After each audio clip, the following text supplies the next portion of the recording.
Every cigarette is doing you damage. New research shows how tobacco smoke attacks a vital gene which protects lung cells from cancer. One damaged cell is all it takes to start lung cancer growing. Every cigarette is doing you damage.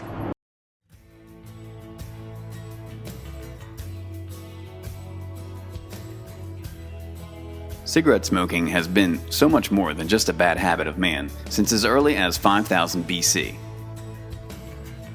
Today, worldwide tobacco use causes more than 5 million deaths per year. Current trends indicate that tobacco use will cause more than 8 million deaths by the year 2030.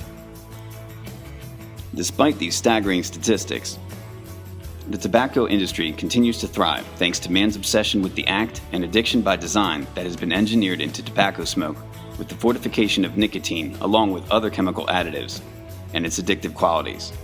I will examine the mass production process of tobacco smoke and the manufacture of cigarettes. Today, I will speak to some former and current smokers about how they started, how they quit, if they have, and why and if they still do today. Aldi Rizal started smoking when he was just 18 months old. Now he's hooked and on 40 a day. And don't think of denying him his fix. The toddler goes crazy, screaming, slamming his head on the floor, even getting sick if he doesn't get his 2 packs a day. Okay, so I started smoking when I was 14 years old. How long have you been smoking, or have you quit? I did quit when I got pregnant with my first son, and I smoke socially now. I started when I had my first cigarette. I'd say I had to be like 10th grade. 10th grade. I was 16 years old, around that, 16 years old. Are you still smoking? 16, I'd be 16. Am I still smoking? Every now and then, you got one?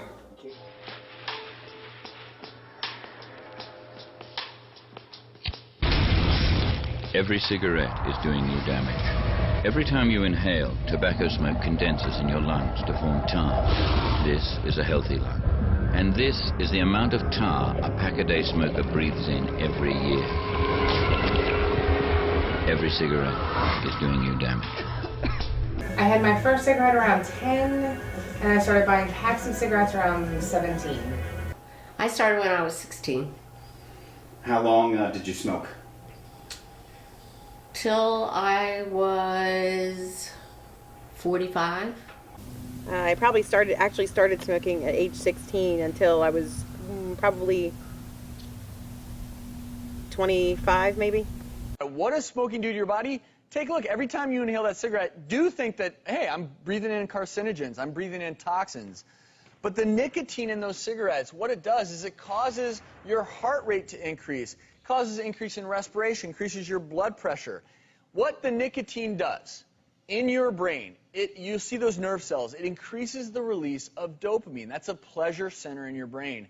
That's why when those cells get flooded with dopamine after taking that drag on the cigarette, you have that feel-good relaxation. But the problem is when you don't have it anymore, you become nervous, you become irritable, and a smoker figures out exactly how much nicotine they need to keep those pleasure centers filled, and that's why you end up smoking a pack and a half a day. Because it's a withdrawal, because it's an addiction. And I want everyone to see what a healthy lung looks like versus a diseased lung, because again, you can talk abstractly all you want about smoking, and it doesn't really do a whole lot, right? Until you start talking about the nitty-gritty, until you start talking about what I see in the ER, okay?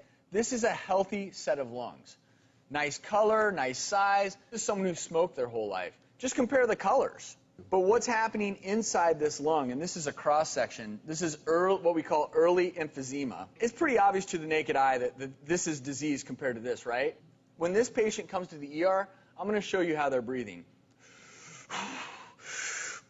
Needing oxygen, and I'm telling you right now, you smoke your whole life. I can tell the minute someone walks into the ER. Has anyone else in your family been affected, like had their lives shortened or health effects from smoking? My father died of a heart attack. You mentioned your dad smoked. Has anyone else in your family been affected or like had their lives shortened from smoking? Sure. I don't know if it's fully from smoking, but it had an effect on him. Right. Yeah, he had 2 heart attacks and everything. I'm sure that had something to do with smoking. As a nurse and a nurse's aide, I was surrounded by people who smoked all their lives and wound up with emphysema, and COPD, and I still remember one of the patients, when I would go in and take care of him, he could smell it on me, and he would say, "You should quit now." You know, but you would see it every day, and it still didn't make you quit right away. My birth mother, I'm adopted, and my birth mother last year was diagnosed with small cell lung cancer, which is from smoking, and is a very aggressive form of cancer. So she's actually like in therapy now, or she's dying? She went through chemotherapy and radiation. However, the lifespan on that is very short. Most cancers have a 0 to 5 year lifespan. For small cell lung cancer, they don't even have a 5-year. Nicotine may be the addictive product, but other components that accompany it are actually more lethal. So what's inside a US blended cigarette? Tobaccos flue cured, burley, and oriental only make around half the cigarette. The rest are known as add-ons. One add-on, known as reconstituted tobacco, is made from a mixture of stripped stems, offal, or tobacco dust swept from the factory floor, and reclaimed, cigarettes that have passed their prime and have been sent back to the factory. It all goes into a giant vat. It's beat up. And as it's being beat up, it's constantly extracted like a tea bag. Well, that means I removed all of the chemicals, all the solubles, and then it's pooled into another vat. And this is a chemical reaction vat. The resulting solution is known as the mother liquor.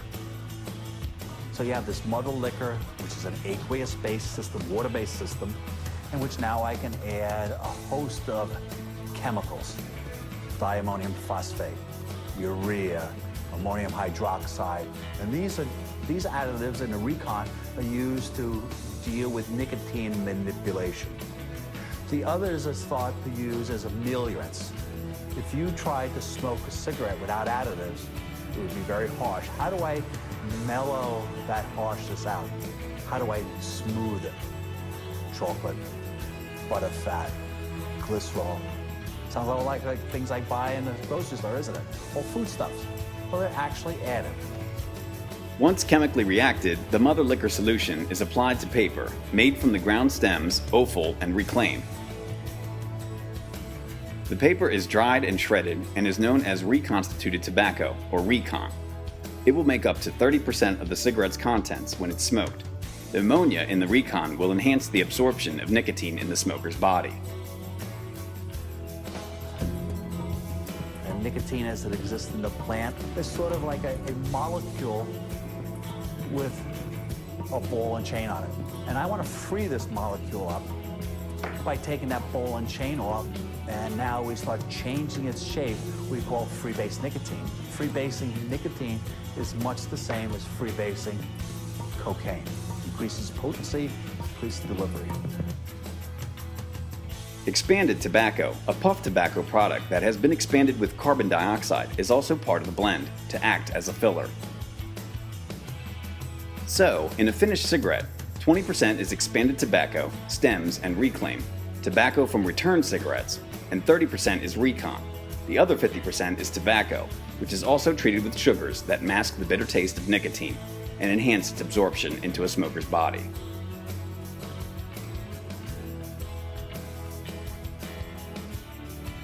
Tobacco, stems, reconstituted, reclaim, and expanded tobacco are mixed in a bulking bin the size of a bus. It's all cut to 1/28 of an inch slices called rag and pneumatically moved to the cigarette fabrication side of the plant. There, the rag will be rolled in paper, glued, joined with filters made from cellulose acetate, and packaged. The process occurs at a rate of roughly 20,000 cigarettes per minute, sometimes 24 hours a day. Tell me, when did you start? Do you remember how old you were? I was 15 years old. How long have you been a smoker? Well, since I was 15, 58. A lot of years.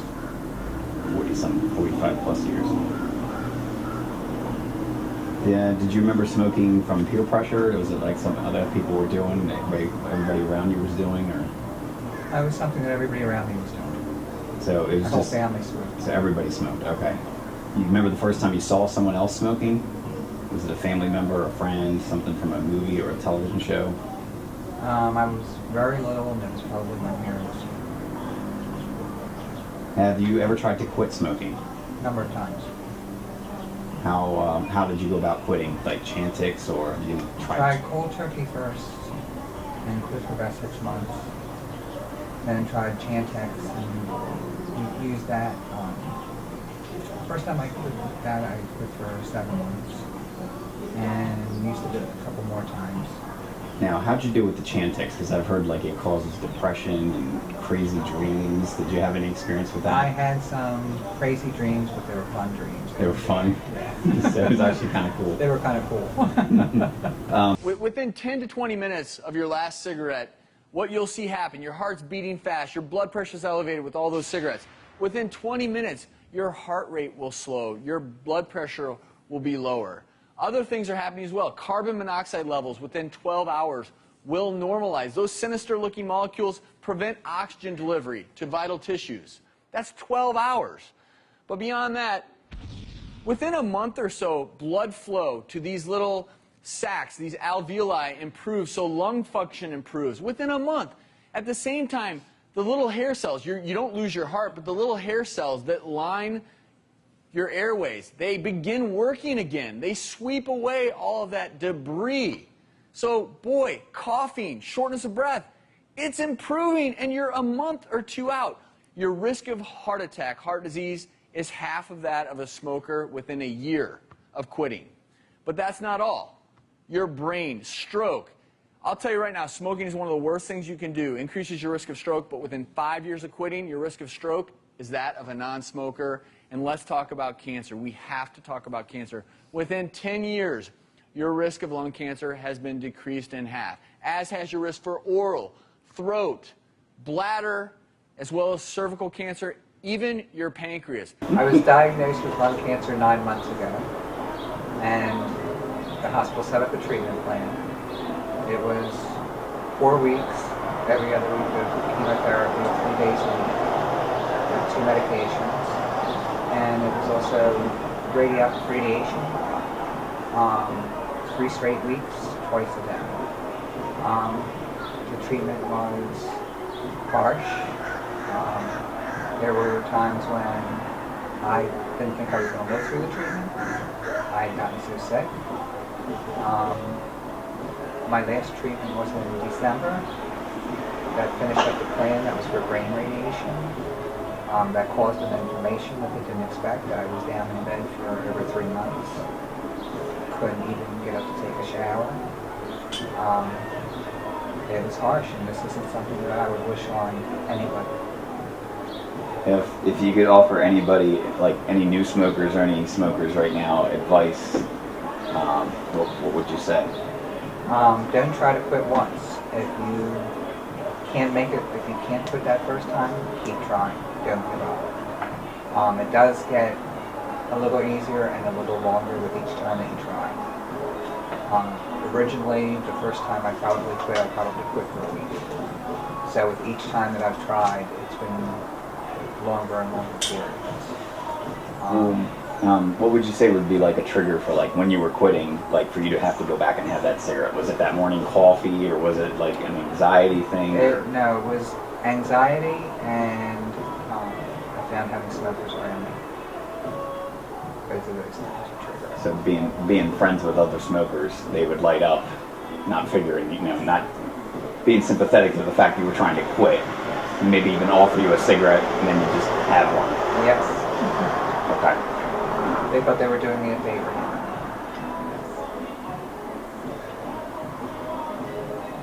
Anything else? Are you smoking today, like right now? On and off. Yes. On and off. Okay. So again, you're trying to quit. Yes. I could do without him for months, and then all of a sudden something, usually having to go for one of these tests, CT scans, will trigger the anxiety, and then I'm going to have a cigarette.